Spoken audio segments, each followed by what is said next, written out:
All right, well, it's 6:01, so I'm going to start our meeting, since we do have a quorum. So can I get someone to review and accept the agenda, please? A second from Jen. Okay. Anything you want to add or subtract? Okay. I'm going to add at the very beginning after the agenda, meet the principals kind of thing. Okay. So all of those in favor of the agenda, please signify by saying aye. Aye. All those opposed? Okay, we have an agenda. Okay, so meet the principals. Hello. Hello. Is there a place you'd like us, or? Well, I think what I want to do first is just kind of go around and introduce all of ourselves, and then you guys can, because we know who you are, but you really don't know who we are. So we'll start with Jeremy and go around and just name what town you're from and some fun fact. My name's Jeremy Gildrian. I am from Leicester. I'm an at-large member, and I was struck by lightning once. I'm Padua. Hi. I'm one of the student reps for the school board. Hi, I'm Brendan. I'm also one of the student reps for the school board. I'm from Brandon, and I'm the youngest member here. I'd like to pass my turn back to Padua for her cool fact. I am a senior. I went to Scotland. Is that what it Fun is? fact. There you I go. was on the Scotland trip for theater this past summer. That's super cool. I'm Jennifer Mallory. I'm the Leicester representative for the board, and I also was raised in Leicester, moved away, and came back to Leicester to have my family be a part of this district. And my cool fact is I have 3 sons, and 2 of them go here, and 1 is still at Neshabe. Derek Larson. I'm a board member from Brandon. I live in Brandon. Cool fact is my son just graduated, and from OV. I taught special education for 35 years, so there we go. That's another cool fact. My name is Lori Bertrand. I am from Sudbury. You have 3 of my children here. I'm sorry. That's my fun fact. I'm Devin Fuller, Brandon at large, and cool fact, I've never been struck by lightning, nor do I want to be. I'm Barbara Ebling. I live here in Brandon. I'm the at-large rep for Brandon, or for the district, I guess. You have 3 of my children, all of a sudden. In the same grade. In the That's a same cool grade. fact. Yep, that might be That is a cool fact. fairly unique for Otter Valley. That's one cool fact. The other cool fact is that in the past 2.5 weeks, I have driven 7,000 miles across the country and back. Yeah. Thank you. Hi, I'm Natalie Steen. I live in Brandon. I'm the Brandon rep. I have 4 boys. 3 of them are here at OV, 1 at Neshabe, and the one coming up, I think, is going to be your biggest challenge. So you haven't met him yet. Hi, Charlene Bryant. I'm the recording secretary. I've been the secretary for the board for many years. Let's see, fun fact. My husband and I are both alums of OV. My husband was the 2nd graduating class out of OV. We've had 4 children graduate from OV, 1 grandson, and 2 will graduate this year. So wherever you would like to, whatever you'd like to do. Well, I think so people don't have to turn. Patrick, you want to just kind of go grab this? Sure.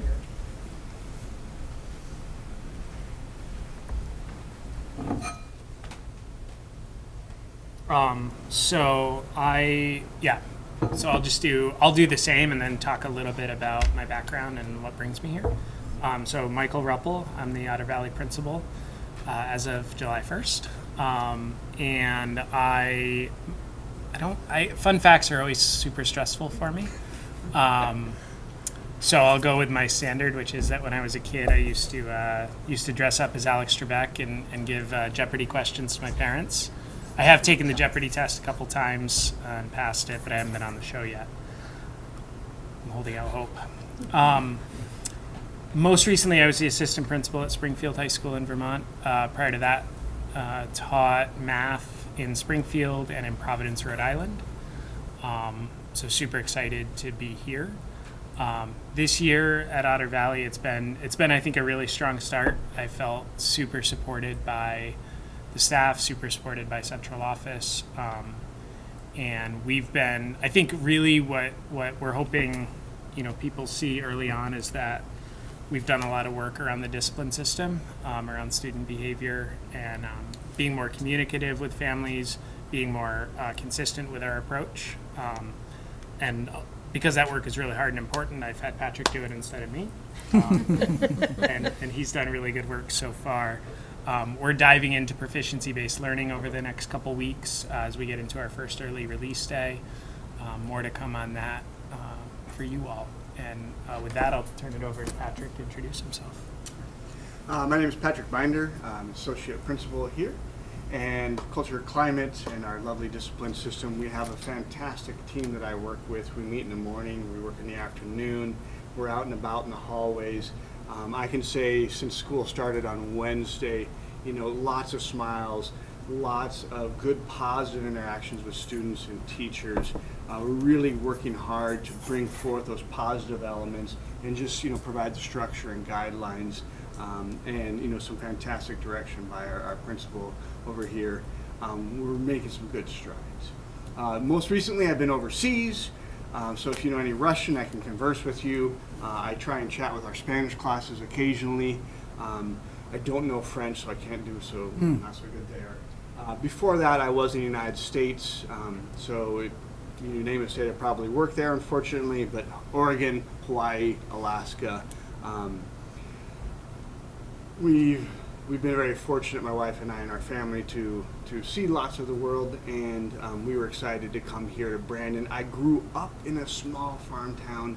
I love knowing, like, over these couple weeks, I'm going to get to know everybody who attends here, and that's what's phenomenal. We build that community, we build those connections. Even walking through the hallways today, I saw kids helping each other cleaning up, and I'm like, this is a good place to be.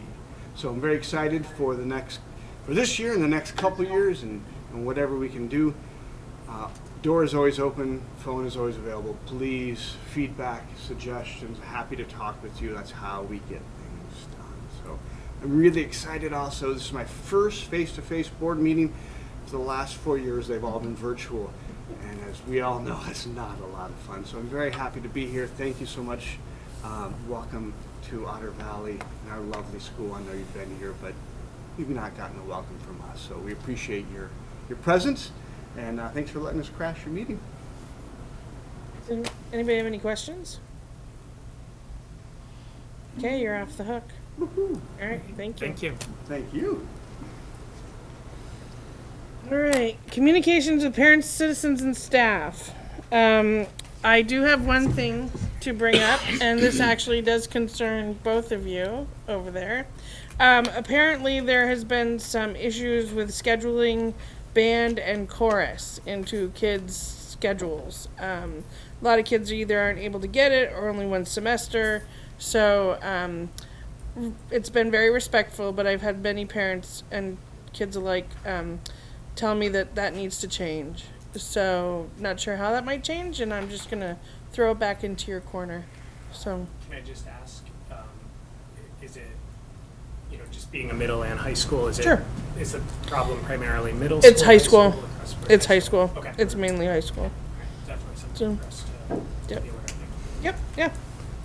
And that was the only thing I had. Anybody else? Okay. Consent agenda. Someone want to make a motion? I'll move, accept the consent agenda. Okay. All those in favor of the consent agenda, please signify by saying aye. Aye. All those opposed? Okay. Consent agenda passes. The next piece of the puzzle is on the second page, board management delegation. 4.1 governing style, we are going to postpone until October because you guys did not get the paperwork in time to review it tonight. However, we can look at 3.1 unity of control that was in your packet. We had already done this together last year, and so what I'm hoping for tonight is that, that you've reviewed it and that, if there's any changes or anything that you would like to point out that should be different, or if you just want to accept it the way it is, that we do that.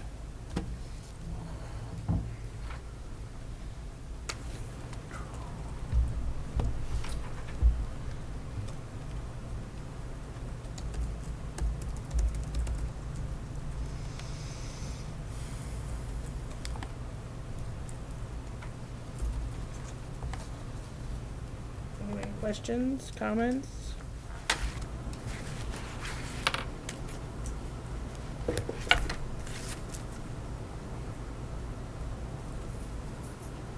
It's in there, it's past all that, it's like What in the page? middle. It's like 47. Yeah. It's way down there.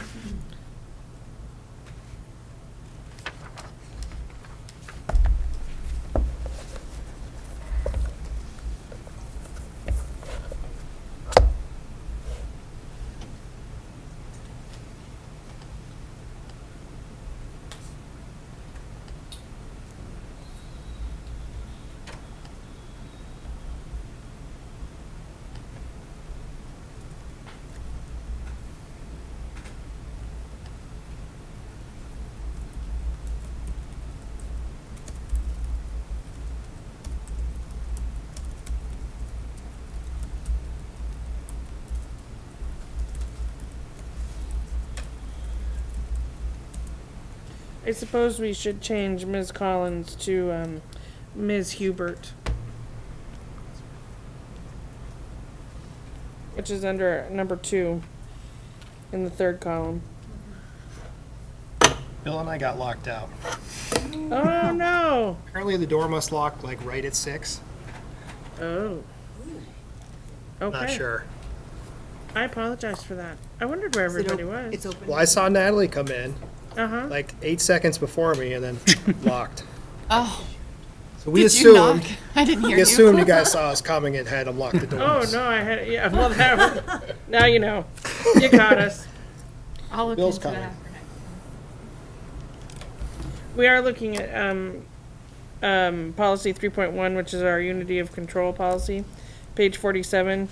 We did do this last year as a board, and so what I'm hoping for is that if there's any changes that need to be made, or if you're okay with the way it is, that we approve it and move on. I move that we approve it With the slight change of Ms. Hubert. with the slight change of, Okay. But you need to change it because Miss Hubert didn't advise. oh, I see. You know what I mean? It just needs to say, she Oh, yeah, advised. the okay. superintendent Advise. or Yeah, we can say superintendent. would bring Alright. any item. Okay.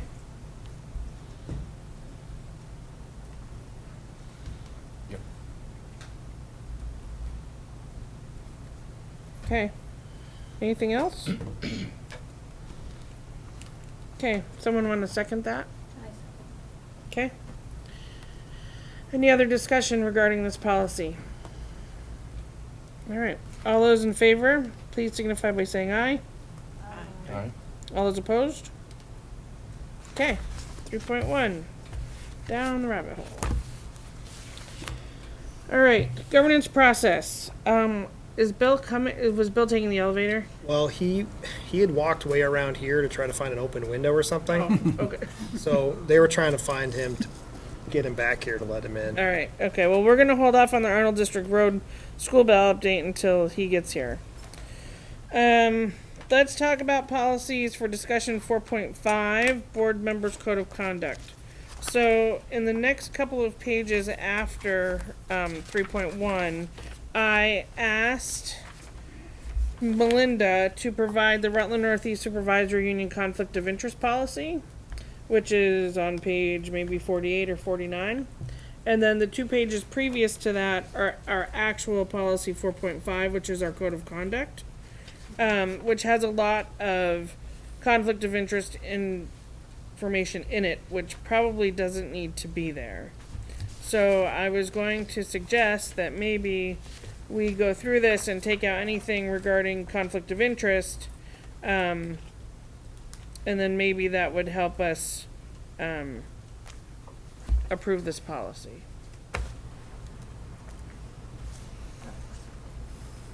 So, and if it makes more sense to bring this back again so that you can look at both, but I'm happy to do that too.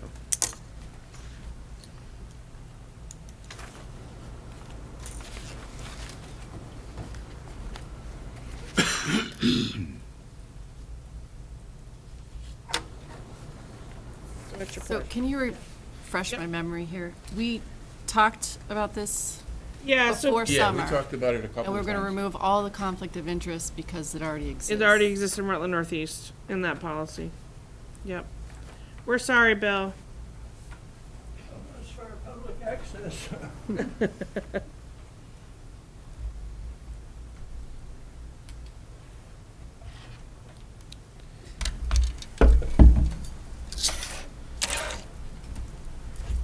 Space.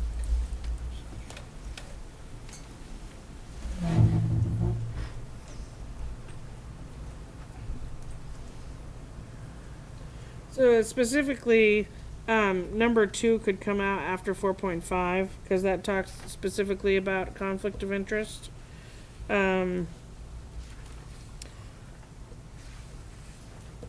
avoiding conflict piece can come out. Complaints of conflict of interest can come out.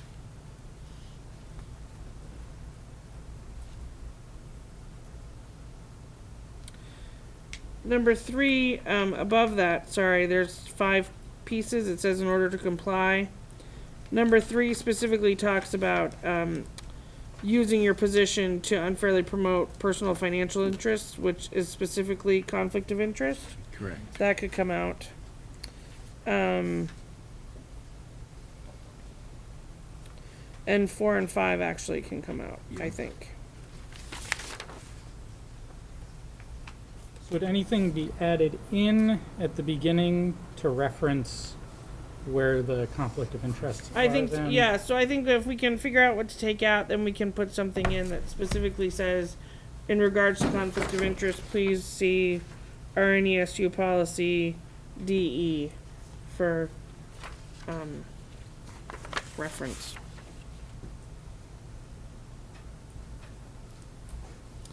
So that can come out.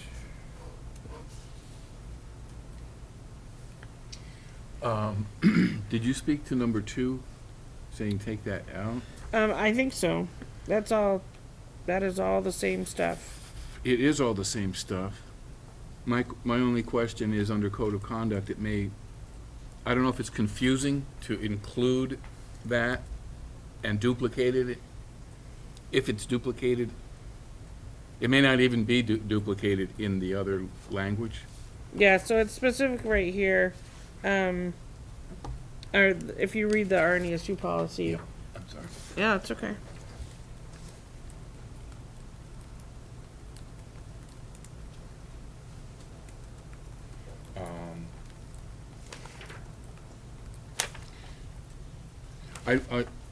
I do like it, number 2, because it gives a definition of conflict of interest. It's pretty clear. It might suffice to keep it in the code of conduct and then at the end of number 2 say, see policy on conflict of interest. Okay. But it is, as much as I want to take away every reference of conflict of interest from the code of conduct, it actually is a code of behavioral conduct for us. Right. So Well, maybe, That makes sense to me. so maybe it could be a reference of, because that definition is so clear, I like it. you mean number? Keep number 2 and then refer for further. Oh, At the end of okay. it, say, see policy on Okay. conflict of interest, see the Rutland All right. Northeast So you want to policy. keep number 2 at the very beginning and say see RNESU policy DE for further.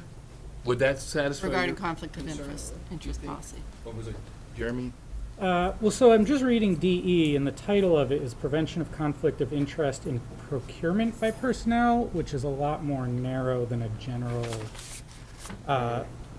philosophy of code of conduct. So, like, If we were to just do the DE policy, we would only be held to a code of conflict if we were doing procurement, and we could do whatever else we wanted outside of procurement if we just strip everything.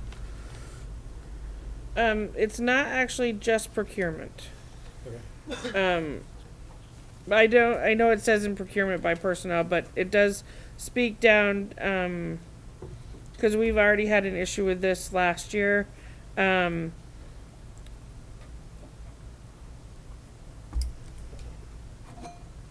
I can see where you would think that, but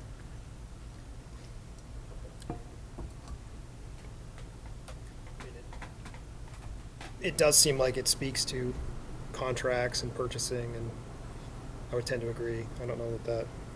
okay.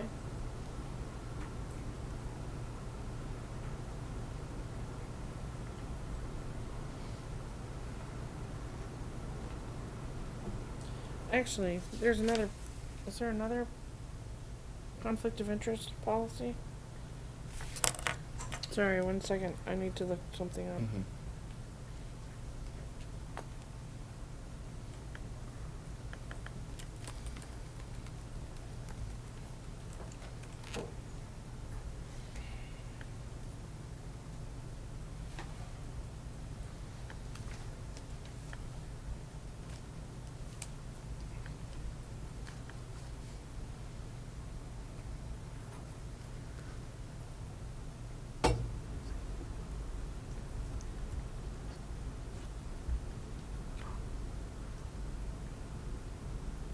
Okay, so this isn't the right conflict of interest. The conflict of interest one, that's why, because there's a board member conflict of interest policy, got it. which is policy BBFA. This is the one that you need to be looking at. Do you want me to print it off? Yep, please.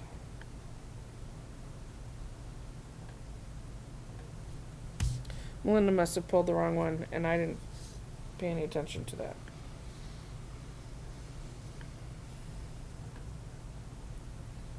Will you print it for me? It's not showing me. It's not showing me the printer. Yeah.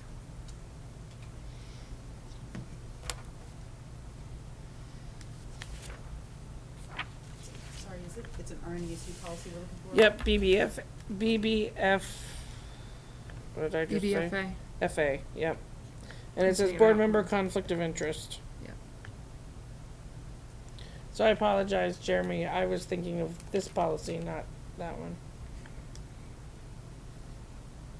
Good catch.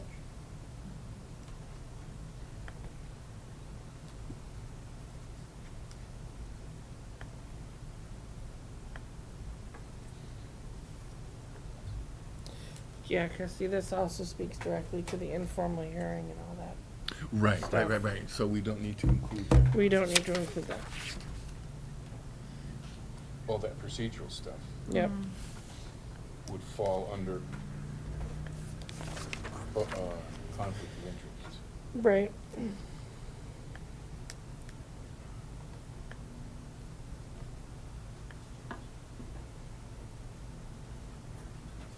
So is this really a board member's code of conflict, or is it more of a code of conduct, or This policy, Yeah, the where is it? 4.5, or is it more of avoiding conflict of interest?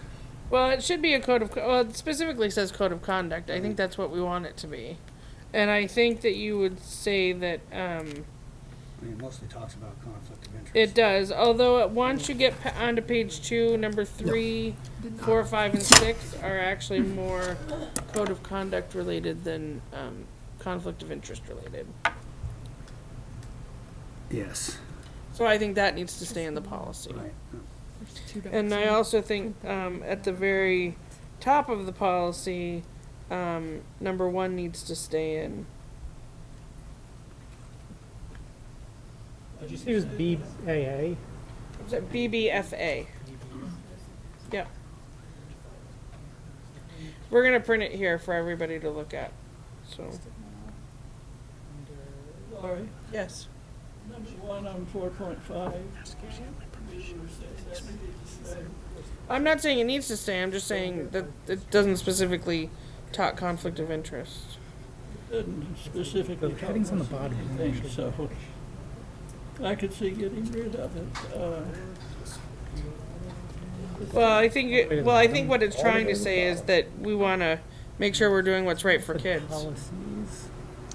Shouldn't But I'm even say also that. on a desktop, so it looks Okay. a little Could be different, yeah, could be. Or that our personal interest as parents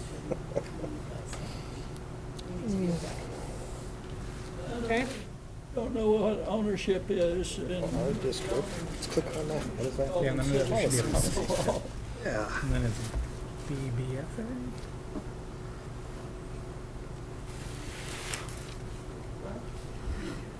Oh no. He's printing it downstairs. All right.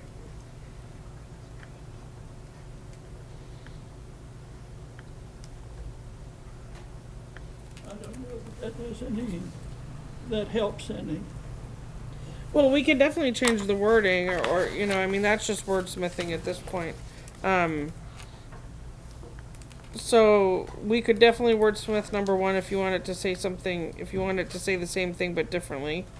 And I think it says, in order to comply with the obligations thus imposed, the board and its members will adhere to the following standards. Number 1 should stay. And then For this exercise. just number 1. Everything else should come out, and then 3 through 6 on the back should stay also. Is that everybody else okay with that? Okay. 3 through 6 on. I On the got back lots. page of the policy, it says, it starts with board members may not attempt to exercise individual authority over the organization. It's page 2 of the 4.5 policy currently.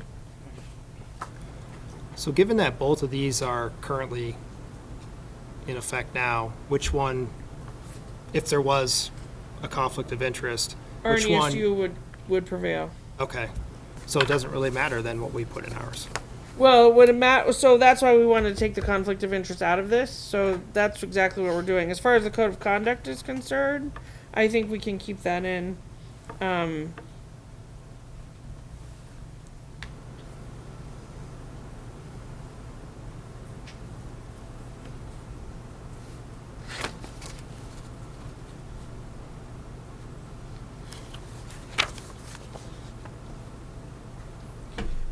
This first reading. This is first reading, yes. Yeah, so it'll have to come back again. So what we might want to do is take out the parts that we've talked about, which is apparently at this point just, if we want to keep number 2 and add the little blurb about CR and ESU policy BBFA, then we're taking out number 2 and then all the way down to number 3 here. All of these, correct me if I'm wrong, but it looks Yep. like they're on the BBFA. Yes. Can I come look at your sheet? Sure. So why would we leave them instead of just making this whole section C BBFA? Well, so there was talk amongst the board. A couple people would like to keep number 2 in there, and just because it does talk to conflict of interest, and just say to look at RNESU policy BBFA for more information. 2 on the Right. the Which first two? number 2 or the second number 2? The first number 2. Okay, yeah. Sorry. So that makes sense. Yes. Yep. The first number 2.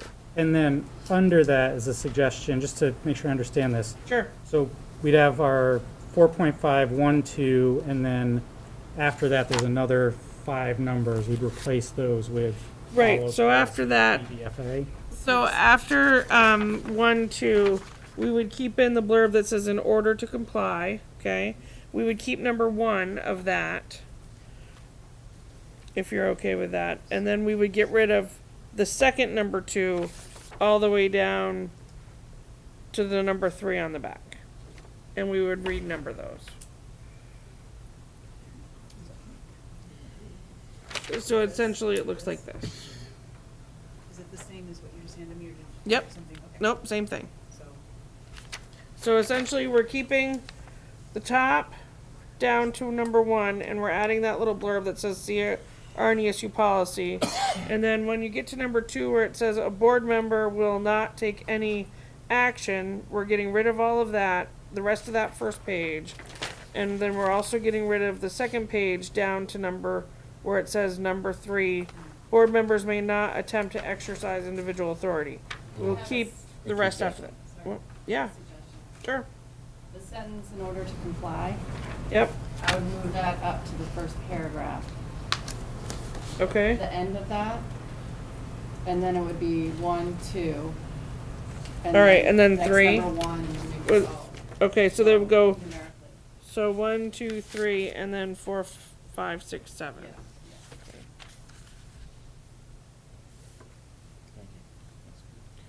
Okay, Is there a reason to keep that second number 1? Because it is on the BBFA, it's number 6 on that policy. no, it isn't, it just didn't specifically say anything about code of, conflict of interest, so I thought it would make sense to, and we do have to comply with the laws of the state of Vermont. So it's just in both places. It doesn't, and the one thing it doesn't do is it doesn't conflict each other, there's no conflict between the two policies. But that's up to you guys. I would suggest removing it just because it looks like it's cut and It's pasted redundant, between the two yeah. documents. Okay? If it's the same, I would only have it in one spot. Okay, so we're taking out number 3. Or what would be the new number 3? No, Is that?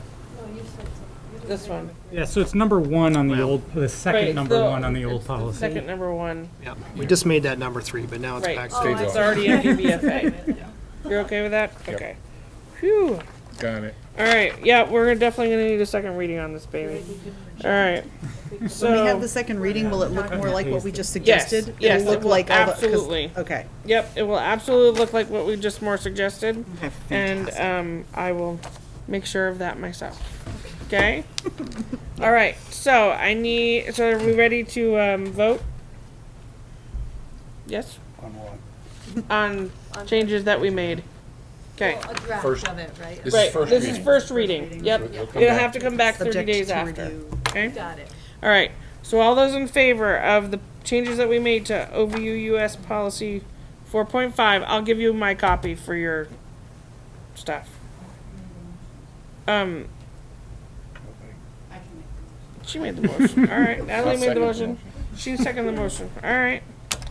Yeah, I was gonna ask. Okay. Well, you know, sometimes I get ahead of myself. All Charlene right. Bryant, keeping So us all honest. those in favor of the changes that we made signify by saying aye. Aye. All those opposed? Okay. We will see this again, I promise. All right. So, Bill, we're going to go back to you.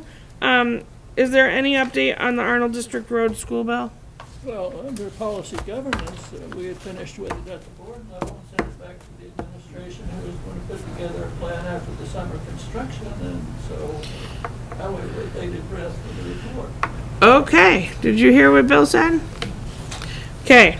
So Bill said that we did everything we needed to do at the board level, and he sent it back to the administration, and so now he's waiting to hear from the administration as to the Bell update. Okay. it.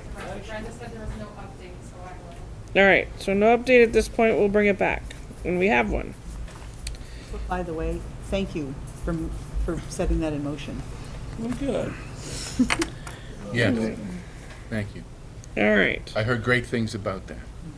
It was a Well, I'm hearing great plans from Brenda and the building coordinator to do this tremendous structure out there, so we'll look forward to the plans.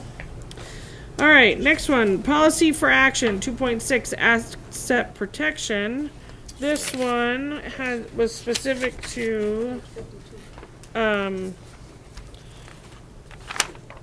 number 12. We were adding number 12 from last time. This is actually our second reading of this. It says first, but it should say second. Which added number 12, which says allow the naming of any program or facility without a procedure in place that includes verification that the named person's actions or perceived values will not detract from the mission and vision of the board as identified in the ends policy of the board.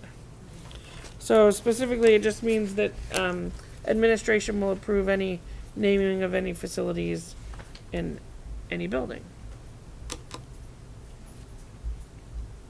You wanna make a motion, and then we can talk about it, that way we don't get in trouble. Sure. Somewhere. Okay, second? She moved to make a motion to what? To accept right now, and then we can talk about it. So the, policy, what? 2.6. 2.12 or whatever. Yeah, 0.12. It's the number 12. Naming of facilities. Yep. And I need a second. Are you seconding? Okay. All right, there you go. Thank you. Go for it. I think that Jeannie had some problems with that because I think it puts the administration in an awkward position. That a single person could put their favorite person up or something to that effect. If there was some naming that needed to be done, it probably should be done by a committee or something less obvious. Right. I agree. I think we should have a committee, we should have a naming policy, we should have a way to vet the name. You know, there has to be certain guidelines for that committee. Do we have anything like Is that that- right now? Committee?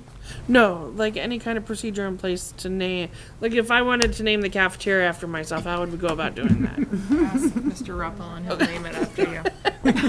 Done. Look at that. I love it. Okay. So.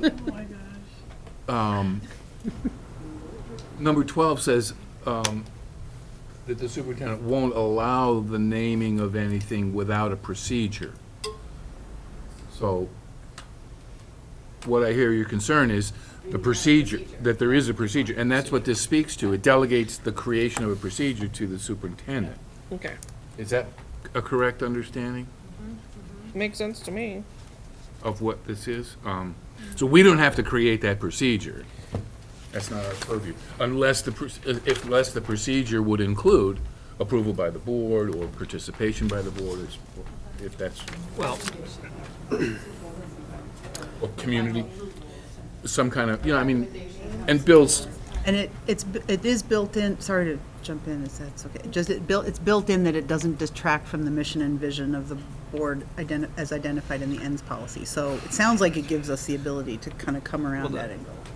the fact that it includes verification, would that mean that it would have to be approved by us? Well, the fact that it's actually a policy of ours would indicate that it needs to come to us because we should at least say, or no. give us a blessing. Oh, you missed, You missed it by a mile. Try again. you missed something about this person. Right. That we all know. Yeah. That's something upon consideration of naming opportunity, the board would set forth and a committee which would meet privately. The board won't do the committee. The superintendent will do the committee. And we just So- vote on The it. superintendent could form an ad hoc Right. committee to do And a naming. board members could be on it, but, If the superintendent names the committee, that's fine, but I think it should probably say representative delegates, blah, blah, blah. okay. So, I think at this point, we just want to know that she's going to put a procedure in place. So, and that's what we're doing with this. And then at that point, We can we can monitor. we can always ask her what the procedure is at our next meeting. We can Or have if an we- admin memo for it. There you go. Yeah. Yes, admin memo. So, okay, is that okay? Yeah, if we look at the things, yeah. Okay, I have a concern that my memory is being jogged from like that's okay. 3 meetings ago. So the ends policies don't in and of themselves preclude a name that would be inappropriate. So there's nothing in our ends policy. So like you could get it named after you and it would still be within the ends policy because most of these have nothing to do with this kind of a situation. So like academic proficiency, sure. Did you graduate? Do you have academic proficiency? I didn't personally? graduate from here. That might be a problem. I have the same. But yeah, concern. there's nothing in our ends policy that specifically outlines, Not yet. Not yeah, yet. Well, but we right. never and finished so that. that's right, the and other so thing. we were supposed to talk about that last. We did actually, but Okay. we are going to bring that back to our second meeting in September. So glad that you missed the first one because we're going to bring it back and keep talking about it Yep. because You we did didn't not miss much. finish. Well, I have similar concerns too, and it makes me rethink some of our conversations we were having about our ends because Okay.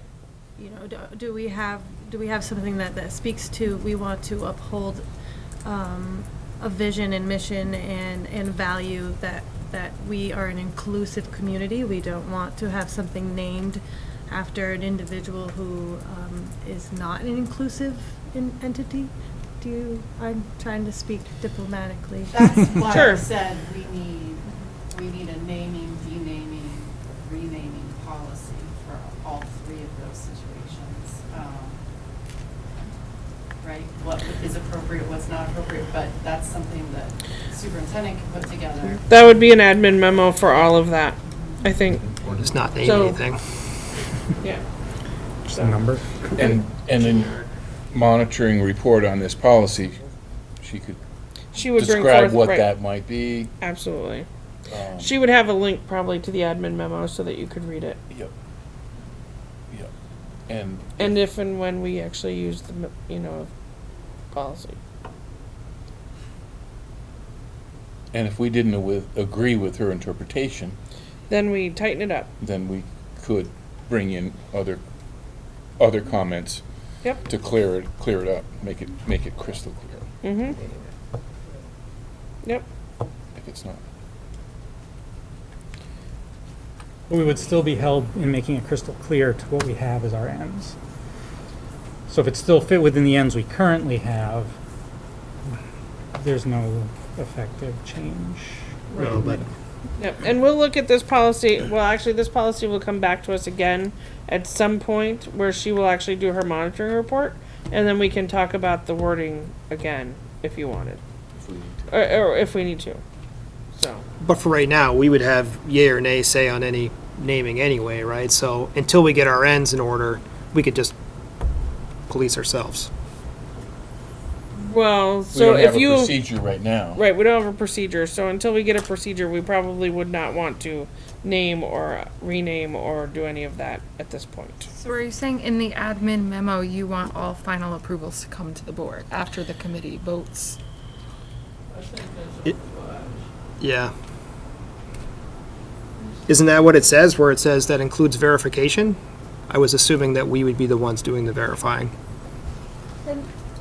Not necessarily. Verification could be done by the administration to make sure that they're a decent, that their name should be up there and that it's not going to violate anyone's ideas or feelings. Does this include mascots and things of that sort? We are drafting a mascot policy because it's required by law as of January 1st, so that is in the So that will be- works, which is a separate standalone policy that's Gotcha. required now. Would that be in our RNESU policy? Yep. Okay. So in a So- way, the naming procedure for that could be utilized for some of the procedural uses for other things. Maybe. The School Board Association has a model policy that we'll probably just use. I'll take a look. Okay. Yeah, they've already been dealing with that. Yep. Okay, so what's your pleasure on this? Are you ready to vote? I have one more question. or Sure. comment. So we pass this now, and then we do our ends at the end of the month, and this will fit in those ends. That's what we're hoping. If That's they what we're don't, hoping, and if it doesn't, then we have to change. change this, Then we change it again. Or we can hold off until. as opposed to. You want to hold figuring off out until we do the ends. monitoring report? just- It seems like we are creating something that we're not even sure if it's going to fit into our ends. Well, let me see when policy Well, 2.6 is supposed Do we to have be a waiting monitored. list of requests to name things? No. No. Besides the Lori cafeteria, I have not Yeah, heard well, any. no, I know. Yeah, well, So I it's think it not- should just be unofficially named that right now. Just, Okay, you know. well, God, I hope not. There are other places that are unofficially named around. Or we could name the theater, the. So we're not supposed to talk about asset protection policy until our May meeting. So it may make sense to have something in place now, and then, I mean, the other piece of the puzzle is that we could take out the part that says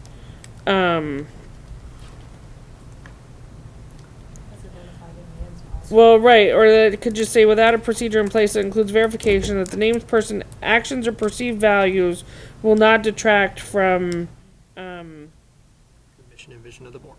yeah. Period. Yeah, yeah. That gives us more flexibility. Yep. Maybe by May we'll have our ends. And then by May, we can add, Who knows? That's Probably that's- not, but Probably maybe. not. Come on. Yeah. I mean, so how do people feel about that? I like that adjustment. Okay. All right. Any other discussion? So are you willing to amend your policy or your motion to include, taking that out? If anybody can clarify what this policy I'm making is, that would be good. You seconded it, Bill. You know it. No, but, It's to change it to say, allow the naming of any program or facility without a procedure in place that includes verification that the named person's actions or perceived values will not detract from the mission and vision of the board, period. Yep. So that we don't get ensnared in the, we're still working on our ends. Right. Go through, read that once again, please. So it starts with, the superintendent shall not allow the naming of any program or facility without a procedure in place that includes verification of that the named person's actions or perceived values will not detract from the mission and vision of the board. So the verification would have to come back through the Well, we board. would see the verification, right?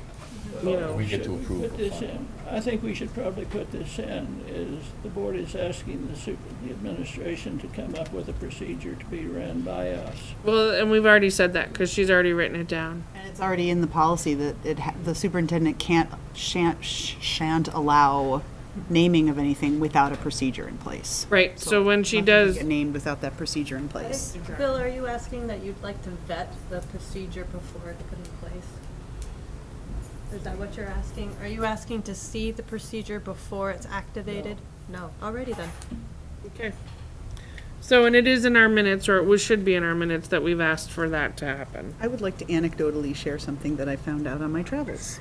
Okay. The high school I taught at in Portland, Oregon used to be Woodrow Wilson High School. It is now Ida B. Wells High School, which I thought was fantastic. Nice. Okay. Yeah. All right. So, that's a wonderful point. I'm going to pull us back together and say, are you ready to vote? Okay. All of those in favor of the motion, which just takes off as identified in the ends policy of the board, please signify by saying aye. Aye. All those opposed? Okay. Thank you for that. Oh, Becky abstained because Zoom kicked her out. Oh, okay. I'm sorry, Becky. All right. So here is the next piece of the puzzle that I'm hoping that our principals will share in with us. I was asked at the last meeting to bring up a topic today, talking about the current opportunities and challenges to the Otter Valley District. And so hopefully we can have a lengthy discussion. We have about an half hour or so, or longer if you want, to talk about what we perceive as a board, the current opportunities and challenges, and hopefully we can hear from Kristen as well, and principals. So, the person who asked for this specifically is not here, so, but it is an interesting topic as far as, what we have going for us and what we need to work on. Do you want to start? I mean, I did definitely talk about some of that at the last board meeting. And a good amount of it is actually in the superintendent's report in the environmental scan. And so the environment, as we take a look at what's happening right now for pre-K to 12, you know, there's a lot in our schools that are still impacted by the pandemic. Short and long-term closures, remote virtual learning, higher than ever truancy numbers in Rutland County. declines in local and state federal assessment scores. NAEP, which is the national assessment, had a report that came out here in the fall that are showing declines spanning across all races and income levels, markedly worse for lowest performing students, erased progress, exacerbated inequalities. Nationally, while top performers showed only a modest drop, 3 points in math, which historically is actually a pretty big drop, students in the bottom 10th percentile dropped by 12 points in math, 4 times the impact for students at a higher socioeconomic background. What kind of points? Scale points, percentile points? Percentile points. Let me mute that. We also, is it muted? I don't know if Becky, can you still hear us? Okay, super. Maybe not. Also, one of the big things that we've been talking about as a system, certainly as a state, equity continues to be an issue. Access to technology, LGBTQIA issues, racial and socioeconomic impacts, access to learning environments. Really impactful for us at RNESU and OVU, staffing shortages at all levels, which includes substitute shortages, and we all know that there's a ripple effect. When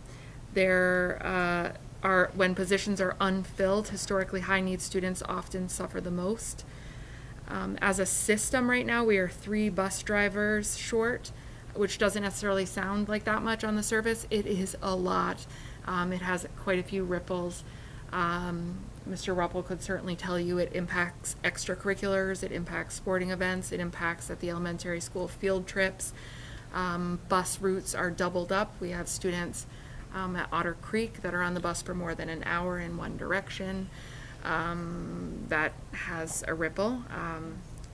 Facilities, they're obviously one of the things that has been happening a lot lately is lead testing in Vermont schools, PBC testing, aging facility with no state funds, even in places where there are state funds and we've accessed, for instance, ESSER funds. It's really hard to get anyone to commit to the work. We put out bids and no one responds. And we all know how long we've been waiting for the OCA trailer and the Neshabie trailer. So even if there are funds, construction shortages are a real thing. Declining enrollment, this affects schools and our budgets. Declining graduation rates. Low income and students with disabilities are the hardest hit. Many of the students in the OVU system, if you dig into the why, if you look at graduation rates declining and dropout rates increasing, many students point to more students balancing family care, work, and credit recovery. And that's a lot on a 15, 16, and 17-year-old. Tuition vouchers, we know, and what that means for our schools, religious education, trauma needs in our school, full service expectations of our schools continue, increased focus on social emotional learning, engagement, personalization. You know, because we talked about this at the retreat, 21st century skills with a focus on a whole child are really the jobs of schools now. Testing, state and local assessments and the time they take away from instruction and how they are used. So you know you'll be hearing from Tyler Wiedemann and myself later on. Right now, Vermont is flirting with the idea of doing away with state assessments. So if that happens, if we lose SBAC, yay! I don't think you'll hear too many people complaining. But what does that shift for our accountability system? So they don't just let something go without adding something. So what is that going to mean for us, and how does that potentially impact our funding? And we all know, unfortunately, but fortunately, there's a renewed focus on school safety. And teachers' unions across the country, and there's a lot of research on this, and I didn't bring all my newspapers, but believe me, I have article upon article upon article. Teachers' unions across the country have shifted their biggest area of concern from last year in the pandemic to school safety and tackling violence. So that's a big shift for schools. So that's kind of 20,000 square foot view, environmental scan on where our schools sit. Mr. Ruppel, I didn't know if you wanted to add. I don't want to add, maybe amplify just a couple of those things. I do think an immediate worry and a long-term worry is high quality staffing, and the ability to fill teaching positions. You know, we're not looking at candidates. We're not looking at applicant pools with 20 candidates for jobs right now. You know, I spent most of today trying to hire a long-term sub. So that's a major one. I do think that the question of how the pandemic has impacted our most marginalized students, our students who already weren't being well served by the system, has all now been exacerbated. So I think that's the thing we're thinking about in our programming and our funding, and in the way we allocate resources to students. You know, drilling down a little bit, I think we're seeing, and I can only speak for Otter Valley, but I think we're seeing lots of high energy and engagement with school improvement work. And at the same time, I think teachers are feeling like they need to do a lot. And I don't know how much, yeah, it's always like, how do you do better and do all of these things that we're trying to do with people who are already really working hard. So those are a few things. I think the students are more, I think we have an opportunity here. We all expected that we would be back to normal last year. That clearly wasn't the case with student behavior. That clearly wasn't the case with like regular attendance at school. You know, Kristen talked a little bit about truancy. And I think we were surprised by that. Obviously I wasn't here last year, but I think across the state we were surprised by some of that. This year I think we're more prepared for it. So I think that's an opportunity that we're able to start a little bit stronger with an awareness of the amount of support our students need to be successful. So that's what I would add initially. I have a question. We're supposed to be talking about this in more detail next month, in 2 weeks, right? No, actually, we are, in 2 weeks we would be talking about our ends again because we have not finalized that. I mean, so what we're talking about is what we want kids to be able to do by the time that they graduate from Otter Valley.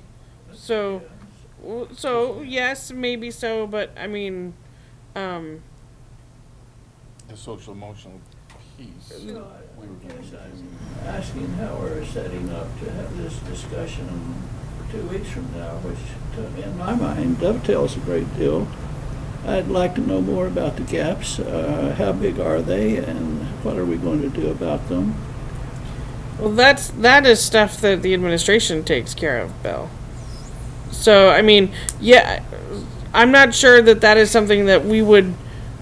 I think that's our ultimate end, and we cannot separate ourselves from that. We got to state what the ends are, and then they would have to figure out some way to achieve those ends. Right, and then they report out on those ends to us. I'd like to hear about what they're planning on doing. Well, and that could be part of Kristen's report out.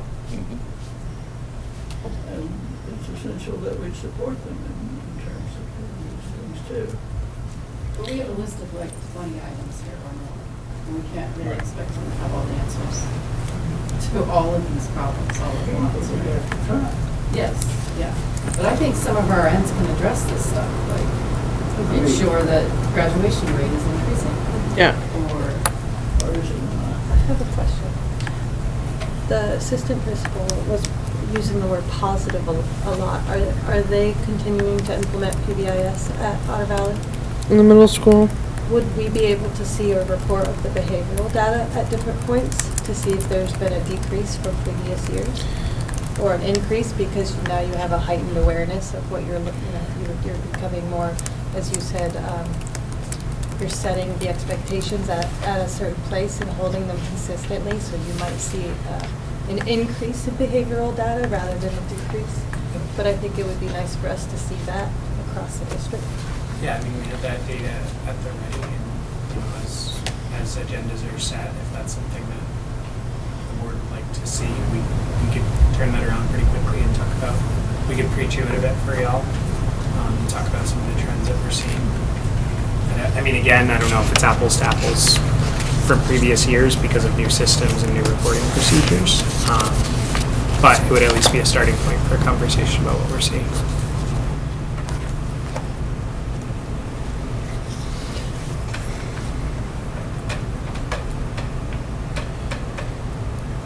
I think we're gonna have to look at some of these things, and, for example, if we come up with a conclusion that we have to do something about the socio-emotional learning, that belongs at this table, and we need to say, yes, go do it. Oh, sure. I mean, I think that's already part of, I mean, we've already talked about social emotional in our ends. So that is something that we've said that we want addressed, because we know that that goes hand in hand with learning. Or at least I think it does. I also think that,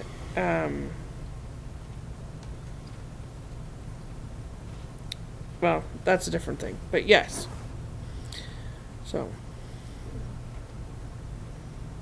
But we do have challenges ahead for us. I mean, ESSER funds are going to dry up, and a lot of our new staff is paid with ESSER funds. A lot of interventionists, a lot of, I don't know what else is paid with ESSER funds, but. Mostly interventionists and some Okay. mental health professionals as well. Okay, yeah. Remind me when that money dries up. End of next year. End of this current school year? No, the following year. So we have 2 school years of Well, when it. we budget next year, Right. we're going to be dealing with that very thing next October. And so we need to be prepared for that. Kristen already, I think, is preparing for that, but we need to know that we're going to really need to buckle down as far as what is most important that we keep, and, and what is essential that we want the schools to have. That we're going to now have to fund locally. Yeah, we know what the state is doing in terms of school evaluation, assessment evaluation, what the report card's going to look like. No, they released the snapshot data, which kind of looks at all of it, but the talks are just that they're doing away with it. That's basically the beginning and the end of the talks. Okay. So that leaves us nowhere. Well, it leaves us nowhere in terms of, we don't know if that means they're going to roll out something else, or if they are going to allow school districts to present their own picture of accountability, which during the pandemic was really how it operated. Schools could do their own needs assessment, do a data inventory. We could dig in and say, here's how we're doing in the 3 pots, the academic achievement, social, emotional, and attendance and truancy. You dig into that, they ask who your team is, they ask for your data, and then you present your data and present your plan. Everyone's hope is that they're going to follow some sort of process that kind of mirrors that, but Dan French hasn't said that, so I'm not totally sure, to be honest. Okay, that's kind of vague. I will tell you as soon as I hear more. So not to put our student reps on alert over there, but we are talking about challenges and opportunities, and you guys are boots on the ground. So, anything? Nothing comes to mind. Okay. Is there anything that you think's really great, that's really working, really well?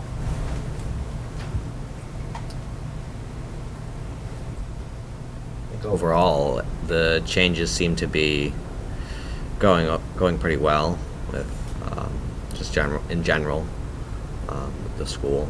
It doesn't seem to affect the, I don't know. I feel like everything is going pretty well. And what changes are you talking about? The Wi-Fi, for example. That if you ask the students, it's not going very well. I think it was the second day that several of them got the password, but I think the engagement in Flex and advisory is going pretty well. Yeah, feels a lot more normal, or as normal as it can be then compared to last year, especially. Brendan, remind me what grade you're in. I'm a sophomore. Yeah, I agree. I think that if you ask anyone other than us about the cell phone policy for the high school or whatever, they're gonna be like, "It's bad. We don't like it. Give us our phones back." But I, personally, at least, I don't care so much. My one concern, though, with that specifically is the fact that there's not very good cell service in the school. So if I tried to text my parents, if something happened and I tried to get in contact with my parents, I can't. So that's kind of concerning. But that is the worst case what if scenario, so it's not something that I'm particularly concerned with at the moment.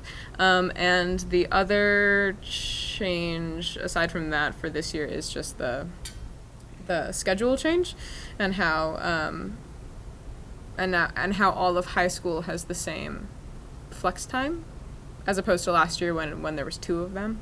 There's two. Yeah, there's two. That was awful. It was, yeah, it wasn't. That wasn't great. But this is good. This is good. I don't like how early lunch is though, because on one day I have lunch at 10:50, and the other day and the other day I have lunch at a good 12. regular 12 something. So it's just it's the difference in. But there's nothing for me to complain about at this moment in time.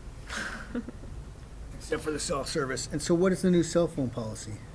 So for as long as I've gone here, there's been an open guest network for Wi-Fi at OB, that, students' personal devices like cell phones and personal computers, laptops or whatever can connect to, and they can just do whatever.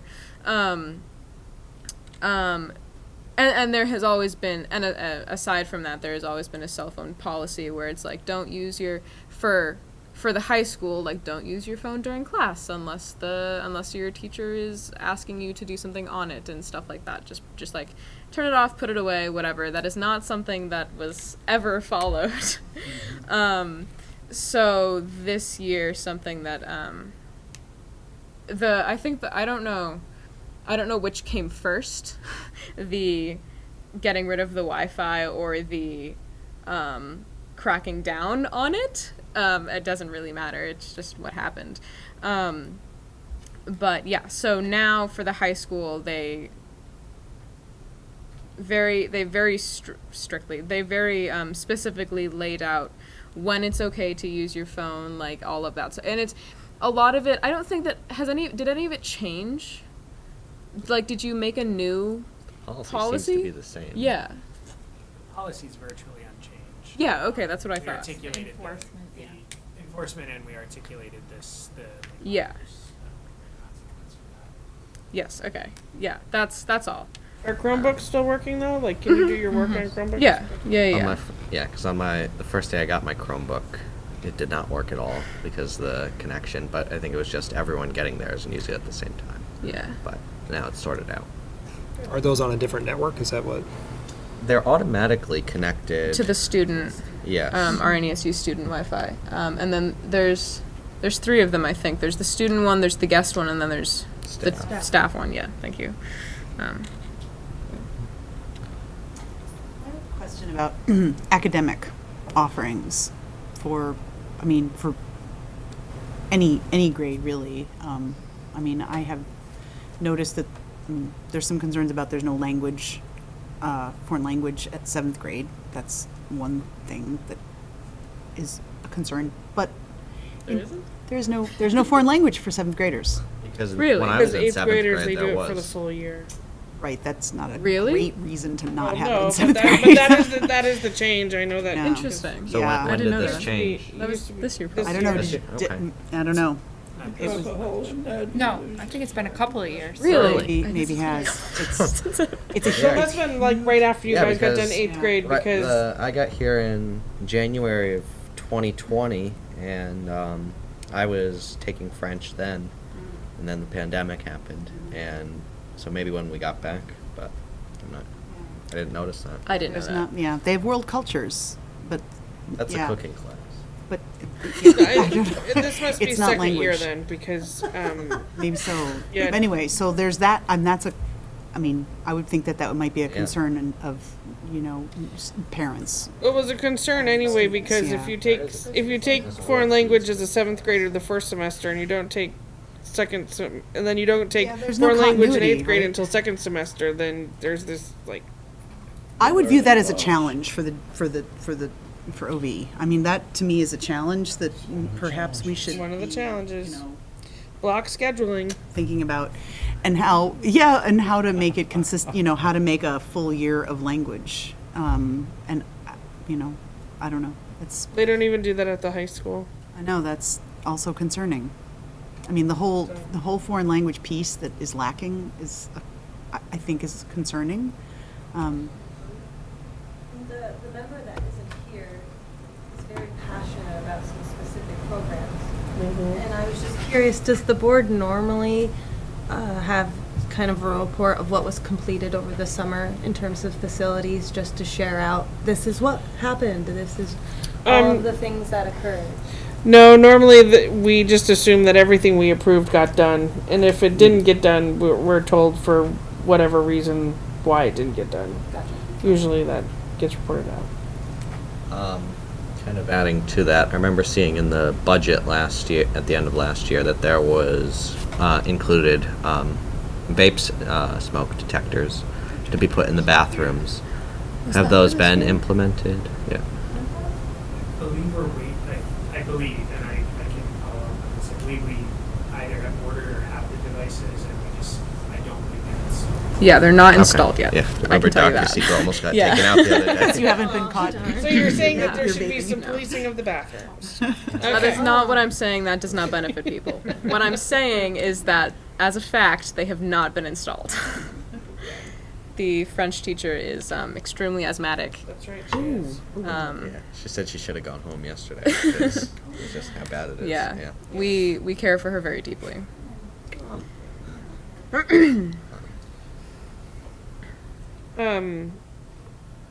Yeah. So, I guess I'll throw this out there since we seem to be having some issues with scheduling. Are we going to keep our 5th English credit requirement? It's a discussion. Okay. I think some of that will depend on where we go with proficiency-based learning over the course of the year. I mean, I'm hesitant to retool like credit-based graduation requirements if there's a possibility that we move to proficiency-based graduation requirements. Like, why do all that work Okay. to change it for a year if this is a direction we're going in? I do anticipate that we'll have a pretty robust direction around our proficiency work at the end of the year, which would put us in a place to then make sure that our graduation requirements line up with the portrait of the graduate work that was done by the teacher leaders last year and give access to multiple pathways, which, connects to the music question you brought up earlier. Okay. I would throw out the idea that we need to show support to the employees, the teachers, the bus drivers, and I don't know how you go about doing that, but I think part of it would be showing them that we have a good safety plan with our local law enforcement and that we are on top of that. I mean, that is one of the nationwide concern of teachers. Rightfully so, and I think it should be in our ends. I think there should be something said in our ends about providing support, not even safety, but supplying support or providing support for employees of the district. I mean, the ends talk about the student and what we're expecting them to have, but it's pointed out that you have to have quality teachers to make this happen. And if we're not making sure that we have quality teachers and showing that they're supported and that we appreciate what they do, then we're not going to have quality students. So I would think something like that in our hands would be worthwhile.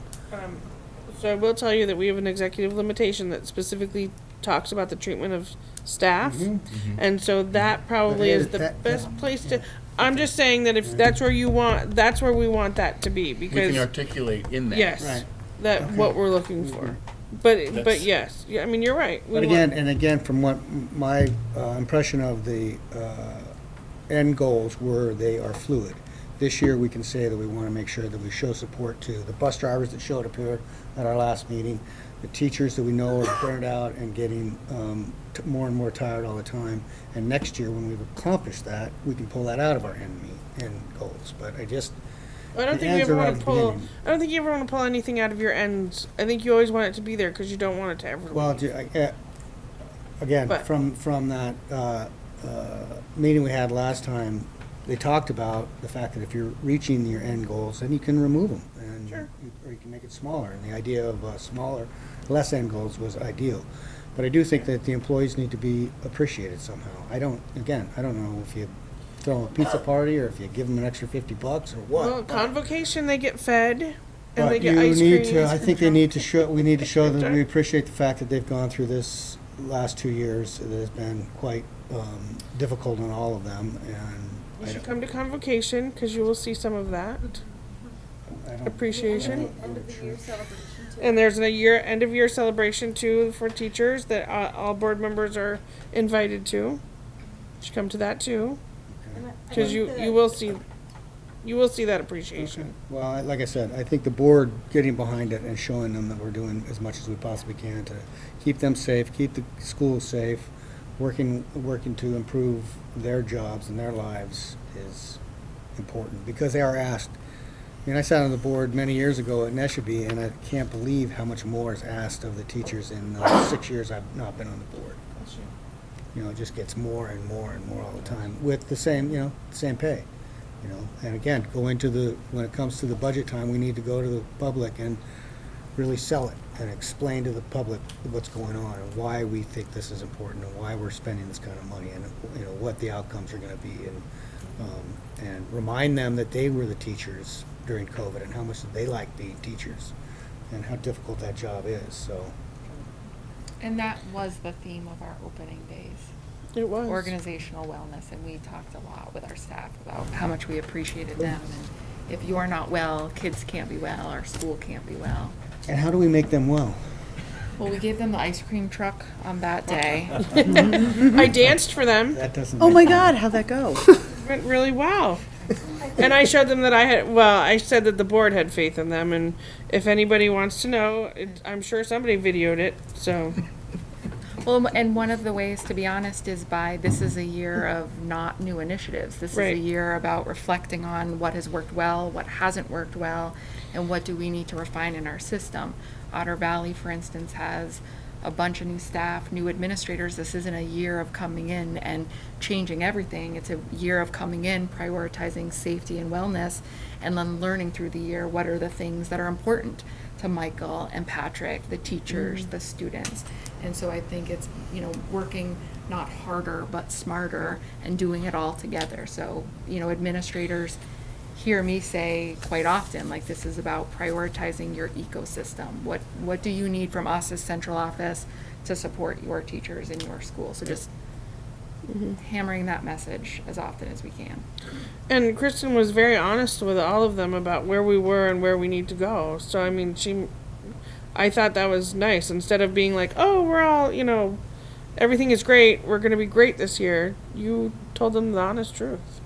Which was still, they're great. It was, yeah. But, yeah.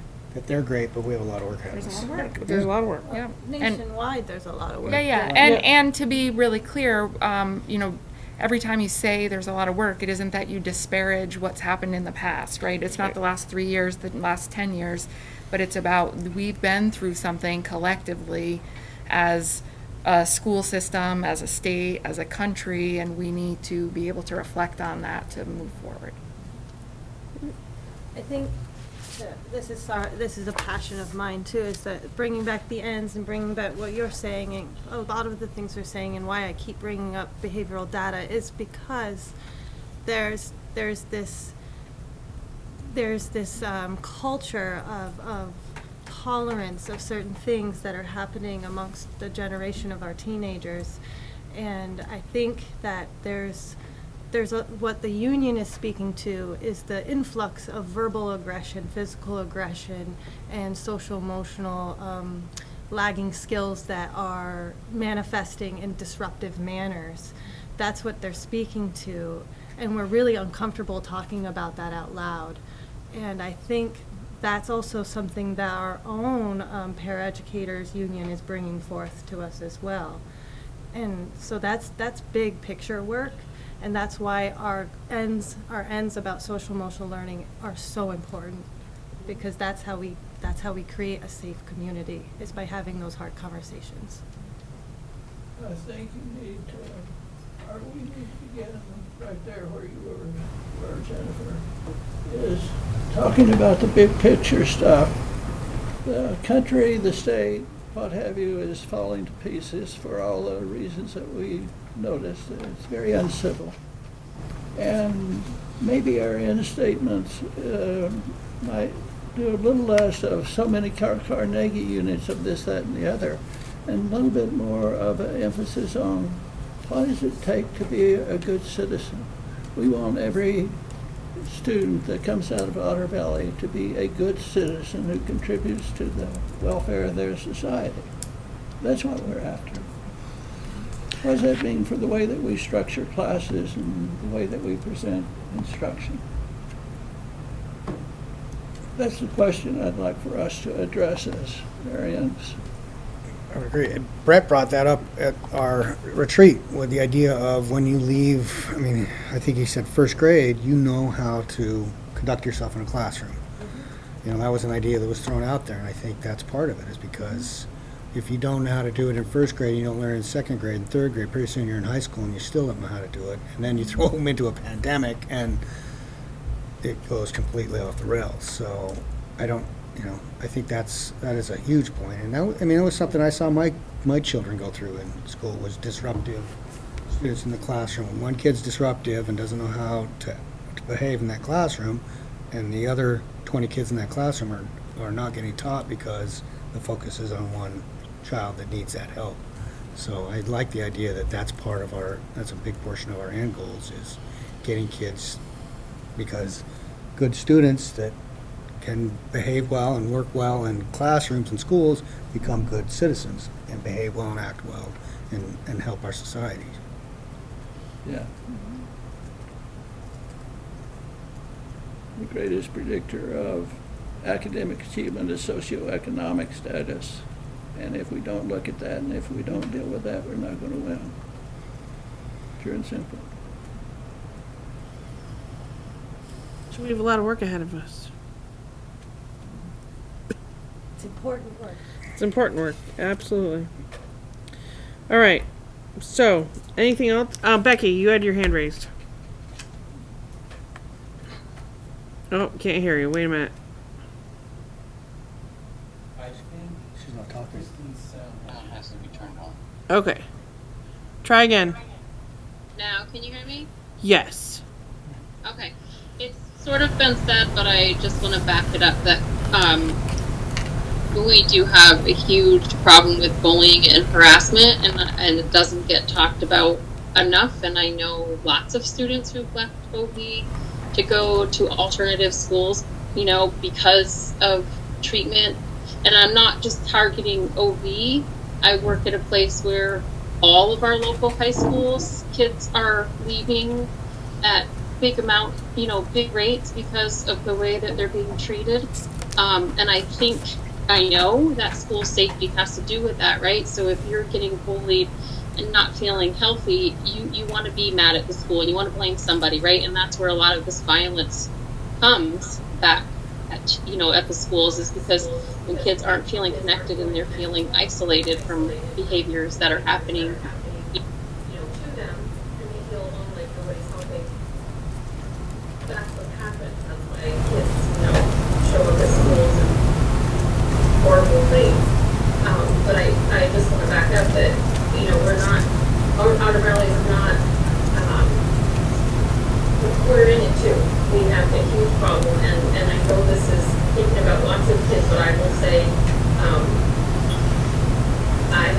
three children who've gone through OB, two of them went through successfully. My last one, I never thought I'd let my children drop out of school, and yet I let them drop out of school because he was bullied unbelievably to the point where mental health is a huge issue. And I know that he's not the only one because he had a bunch of, there's a bunch of kids that he's been hanging out in his plan that felt the same way. And like I said, I also know because of where I work that it's happening in all the schools. So it's not just OB. But I do want to point out that we have a big problem now. And actually, I also hear a lot of students talk about, and this is everywhere, not just OB, but we should be aware that a lot of kids are being introduced to substances in 7th grade that weren't being introduced to those before that. Thank you.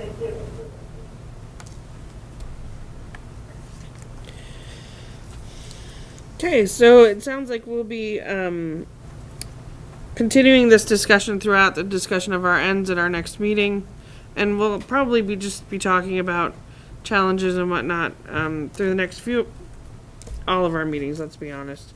So as we move forward. Okay, community engagement, board presence at school open houses. The school open houses, I believe, are in My report. in your report when they are. It's always nice if board members can attend, just to have a presence there. One thing that we haven't done in a long time is we made lanyards for everyone so that people would know that you're a school board member, because sometimes they don't know that. So if you would provide a picture of your face and shoulders and send it to, I think we said to send it to Melinda. Sure, you can really All get right. anybody at this Well, point. we'll send it to Melinda at this point, and then at our next. One is next Tuesday. Okay. You won't have it that early, but we'll still get the lanyards out for you because hopefully by our next meeting, if you can get your pictures in, okay? And then that way, if you go to a football game or you go to something that's school, you can, and if you don't want to be recognized, you just don't wear it. Although they'll know who you are by then, so it won't work. So, but it is a really nice, great way to engage the community. If they see that you're wearing one of those, they will sometimes come up and talk to you. So, and if I usually like to have someone at every school open house, at least one person. If you just want to email me that you're interested in going to one, and it can be your local school, that's fine. But I would like to make sure that somebody's there at every one. Okay. It's like Devin said too, it's a way for us to show our appreciation. There you go. There you go. So, RNESU board update. What did we do at our RNESU board meeting? Anybody remember? The ends. That's right, we did have a retreat. We talked about our ends. I'm not sure that there was anything. It was just regular stuff. So, I didn't bring that stuff with me. What you got, Barbara? Anything? I'm looking at my notes. Lincoln? Community engagement, you're meeting with the Chamber of Commerce or you're something or other. You talked to the paper. I don't know if this, I have these notes here. I have these notes here about community engagement. So, there is going to be a Brandon Chamber mixer where the two principals and Kristen will be at to meet the public.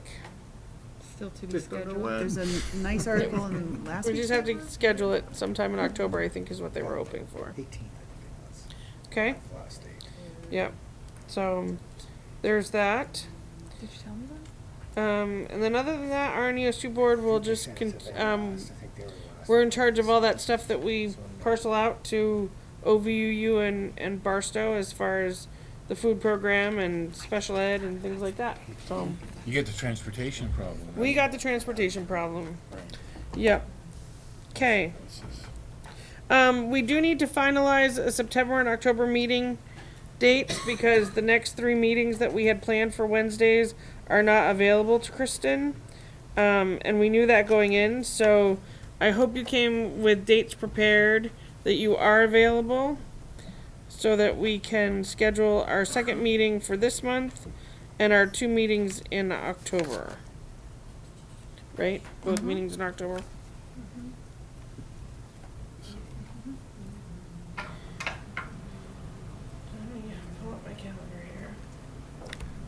So today is the 7th. Our normal meeting would be around the 21st. We talked about the 20th or the 22nd. Those would probably be the best 2 days, but I don't know what everybody's availability is. 20th is an open house. Okay, We should probably stay away from that. so we should stay away from that. So what about the 22nd? Which is a Thursday. Everybody okay with that? Yes? No, you I'm can't gonna be make. out of town. I leave Oh. town the 17th, so. Okay. Well, okay. All right. What about you, Bill? Does 22nd work? Does it work for you? Is it 25th? Okay.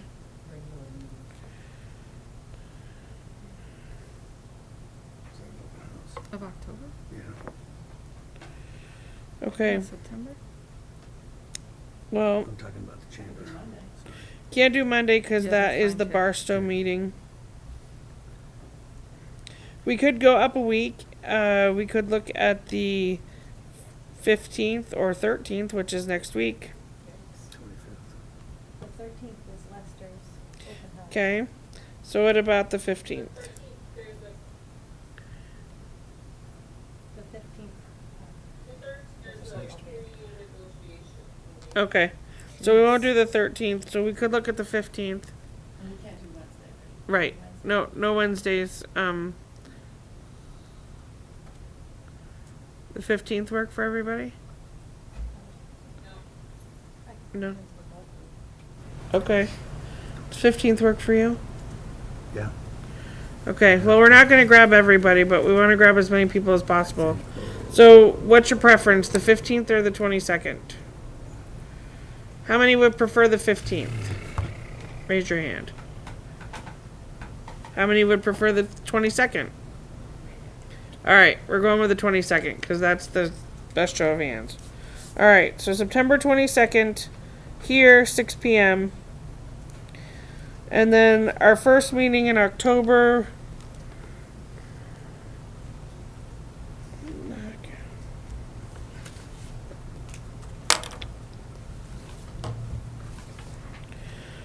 Would normally be the 5th. We could do the 4th or the 6th. So our next meeting is going to be here, not at Lothrop? Oh no, you're right. It'll be at Lothrop. Yes, sorry, my bad. The first meeting in October will be here. And So our the next 20 meeting, are we doing the And Caverly stuff? Or? we will do that stuff too. Yeah, we'll look at the schools, but our main meeting part will be about ends. Okay. Is in Pittsford. Yep. And we start at Caverly and then go to Lothrop, is that correct? Yep. Okay, 22nd. I need to write that down.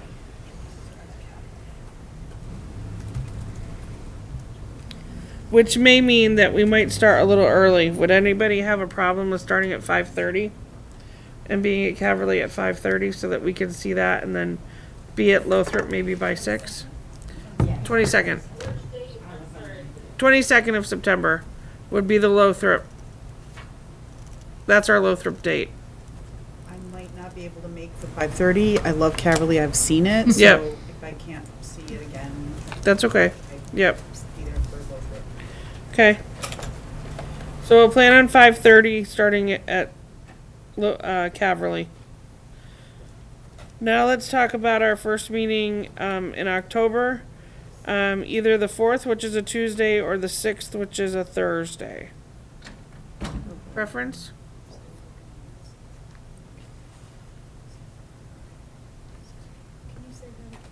The 4th or the 6th? 4th is my daughter's birthday. I can't do the 6th. Okay.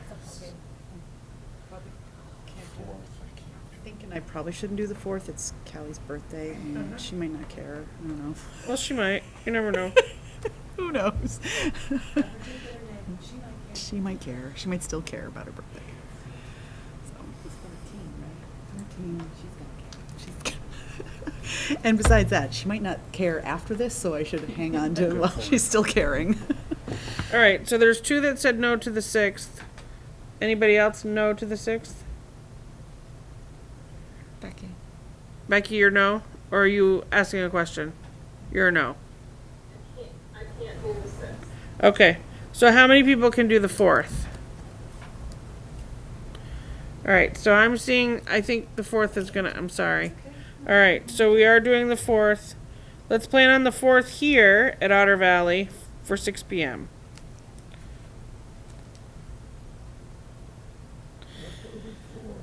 Yeah. And then our next meeting would normally be around the 19th. So we're looking at either the 18th of October or the 20th of October. Can't do the 20th of October. Conferences. Yeah, that's conference. So it looks like it may have to be the 18th. Unless you wanted to move it down a week. But then we'd be having a meeting the following week as well. And is that going to be at a different location? Yes, the 18th will be at. Was that on here? It was on the. It might be on our work plan. Hold on, I can figure out where we're at here.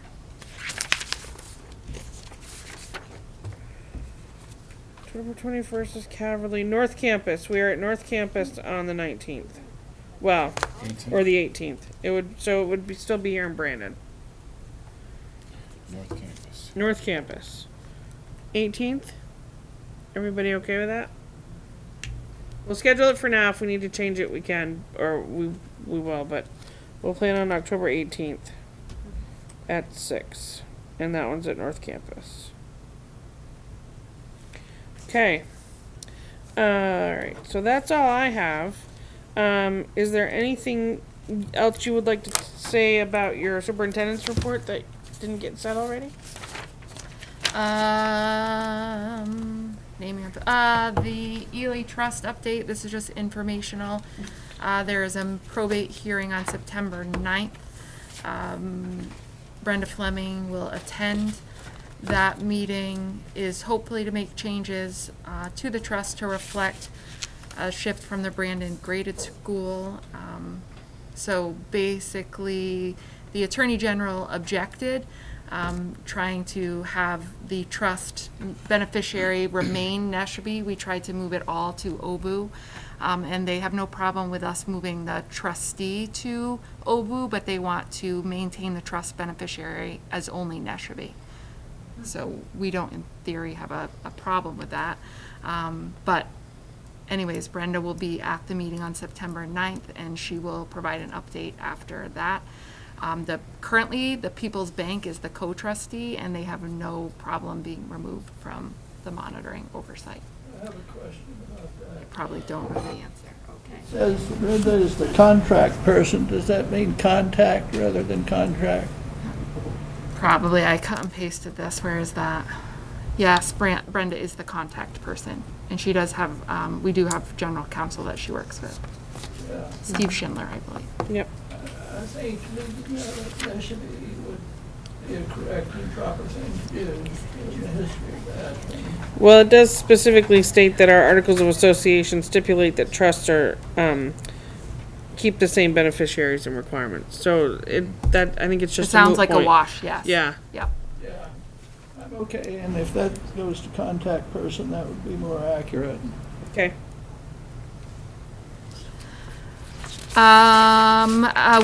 We did have a Visbit site inspection after our final board meeting last year when we discussed the Moose and Devon's program.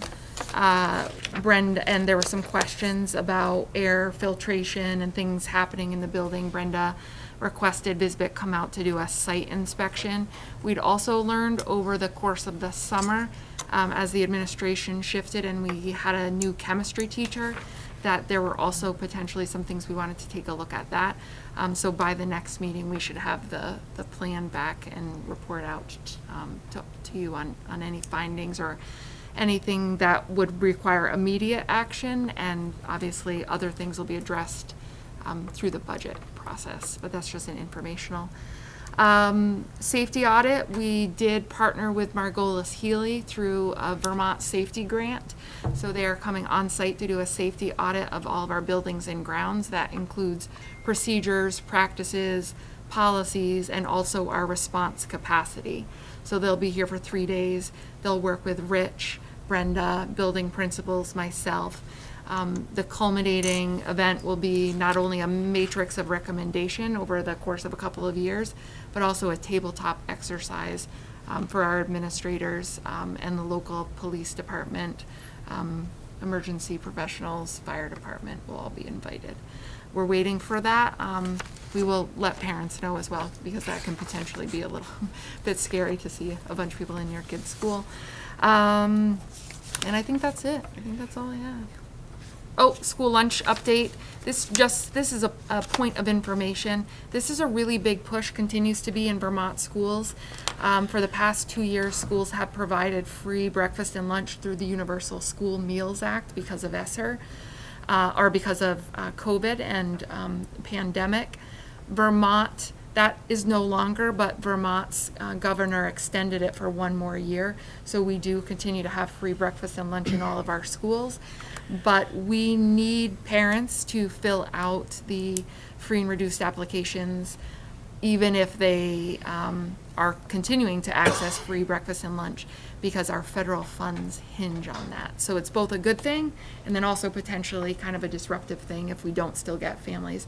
So we do have a pretty decent push at the SU level, and building principals are going to be working pretty hard this year to make sure that gets out there. I have a question on that. Yes. I don't think there's an online form, do we? There will be. Should push out very shortly. Okay, good. Yes. I think that might help. Yes. And everyone should fill that out regardless of eligibility? It doesn't hurt or- you to fill it out. It will be our request that everybody fill it out, but really the families who are income eligible, we're trying to not target families, but really, if, for instance, our free and reduced numbers shift significantly, that impacts a whole slew of federal funds. So we will push it out to everyone. And we're waiting on our final water testing update. Everything is up to code. All the elementary schools passed after remediation and repair, with the exception of 3 taps. Those taps have since been designated as for hand washing only, not for drinking. And then after, or the end of the summer, we got a report for Otter Valley. Those taps have all been remediated, repaired, and we're waiting, and retested. We're waiting on the final results of those. And that's it for me. Cool. Got 2 or 3 really quick things. Are you sure? Yeah, I'm sure. All right, go for it. Religious tuition, making case did not deal with compelled support, and your information says that we're paying that. Is that the case? In the environmental scan where it's talking about recent addition of religious schools, or are you talking about something else? I'm talking about recent addition of religious schools. Yeah. I think That's just broadly in what's happening in pre-K to 12 schools. We're still okay. We're still a party in the litigation. Yes, yep. Okay. We have, we're trying to schedule a meeting with Barstow right now, actually. Okay. Review board annual work plan. Yep. How does that thing get into all the matrices and cells and so forth? It seems Melinda like does that. somebody's plan for the board, but not the boards. No, that's not true. So we talked about our work plan at our last meeting, and then Melinda does go through and put in the executive limitations so that one that she, the board monitoring report that Kristen will give is for all 3 boards at the same time, so that she's not doing 2.6 for us and 2.4 for that one and 2 point whatever. So that is input by Melinda, and it is something that we have to do. The other stuff, if you've asked for anything to come, if you want a specific, let's see, presentation, those are in there. So she schedules those and puts them in there. And then, of course, all the stuff under board management delegation or governance process, things that we have to do, she also puts in there for us. So those are things that we wouldn't be able to say. We can't say that we don't want to have a facilities discussion in May. we always have a facilities discussion in May for summer projects. Okay, so, but that's why we review it. If there's something that we want to add to it or change, we can do that. Okay, that's got my list. Okay. Anything else to come before the board? I will just add one quick thing. Brenda Fleming just emailed. Royals was here today to look at the install of the vaping sensor. So There you go. Okay, then I would entertain a motion to adjourn at 7:47. I just want everyone to know it's early. did you want the middle school at the next? Maybe The we'll talk. architect? Okay. We'll talk. So, Quick question on our next meeting. yeah. Will we be getting the presentation on the feasibility study at Caverly or at? So that's a good question. We're gonna talk about that. I mean, it kind of would make sense, but it also, we really need to finish our work on ends, so that may actually happen at a later time, and we might end up going back to Caverly. Okay. Because there are other, there's not just Caverly, we own quite a bit of land there, so it wouldn't be, the school wouldn't be built at the Caverly site, it would be built somewhere else. Understood. That's why it'd be nice to have the Right. study when we're there. Yes, and I'm not sure. So, we've got a lot of work ahead of us, like I said. The other thing we might do, if we really want to do that, is we might switch Lothrop and another school, so that we can do that, like you asked. And if we do that, I'll mention that in our next meeting. So we'll see what we can change. We don't want to push it too late. Right. So, okay? Okay. So, thank you very much.